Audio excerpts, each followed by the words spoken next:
Salut à tous, c'est Axel de testmobile.fr. Je suis à l'IFA 2015 chez Lenovo et j'ai devant moi une phablette assez costaud.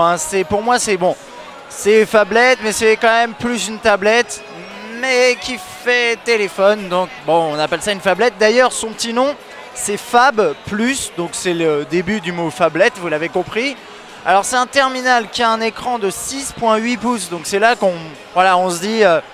une phablette, est-ce que vous metteriez ça dans votre poche? Je ne sais pas. Full HD, enfin a priori moi non. 13 mégapixels à l'arrière, 5 mégapixels à l'avant. Une autonomie annoncée d'une grande journée. Bon, à voir. Il tourne sur un Snapdragon 615 et sur Android 5.1. On va en faire le tour assez rapidement parce que généralement ces produits chez Lenovo, notamment les Vibe, on les trouve pas en France, donc ça voilà, c'est un truc à noter.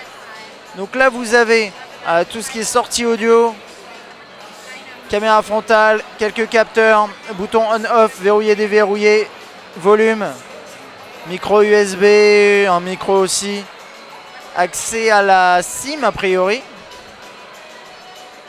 le jack. Puis à l'arrière ça ressemble à ça, donc honnêtement c'est un design assez banal. Ça fait penser à tout ce qui tourne depuis la sortie de l'iPhone 6, on va dire. C'est les alliages un peu. Alors je sais pas si c'est de l'alu honnêtement.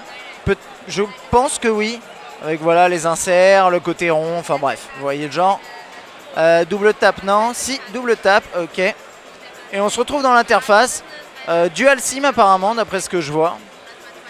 Donc bon, après pour l'interface on va passer assez rapidement, juste voir un petit peu peut-être à quoi ressemble ça, à quoi ressemble l'interface. Est-ce que c'est ça a l'air d'être du standard Android Lollipop, hein. Pas forcément grand chose à dire, peut-être dans l'appareil photo, ouais, un petit peu modifié. Paf.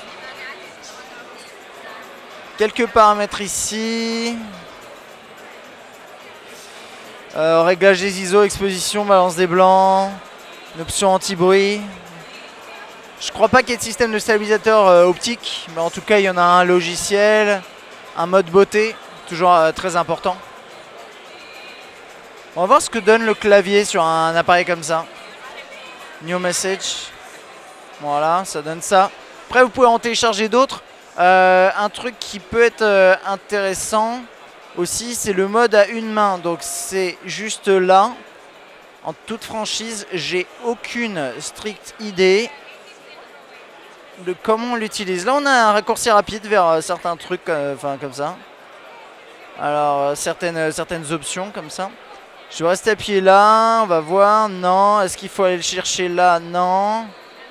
Je sais pas, mais en tout cas, il y a un mode. Alors, je l'ai vu pendant la démo. Mais vous avez une petite... ça minimise l'interface un petit peu comme...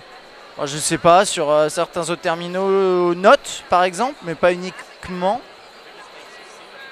Plutôt pas mal. Calendrier, ça a l'air d'être de... Ouais, ça c'est le calendrier vraiment de base d'Android. Est-ce qu'il y a un mode spécial dans ce sens-là? Ouais, ça fait un truc comme ça. Ok, pourquoi pas. L'écran a l'air sympa. Plutôt chouette, c'est du Full HD sur du 6.8, donc c'est pas une densité de pixels incroyable. Mais est-ce qu'on a forcément besoin de ça? Je sais pas. Sur un produit de ce genre, alors j'ai pas le prix en tête, je pense que je l'ai balancé sur Twitter lors de l'annonce. Je vous laisserai regarder l'article sur lequel on postera cette vidéo. Ce sera à peu près tout, c'est juste un aperçu, c'est un terminal que a priori on verra pas chez nous, donc voilà, je le trouve intéressant, mais à suivre. Et puis peut-être que je me trompe, ça se trouve on l'aura chez nous et je vous dirai ça dans l'article en tout cas. Voilà, allez à bientôt.